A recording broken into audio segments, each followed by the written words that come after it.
இன்னிசை பாடி வரும் இளம் காற்றுக்கு உருவமில்லை. காற்றலை இல்லை என்றால் ஒரு பாட்டொலி கேட்பதில்லை.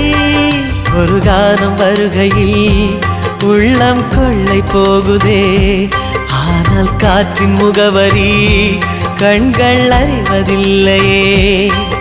இந்த வாழ்க்கையே ஒரு தேடல் தான், அதை தேடி தேடி தேடும் மனது தொலைகிறதே. இன்னிசை பாடி வரும் இளம் காற்றுக்கு உருவமில்லை. காற்றலை இல்லை என்றால் ஒரு பாட்டொலி கேட்பதில்லை.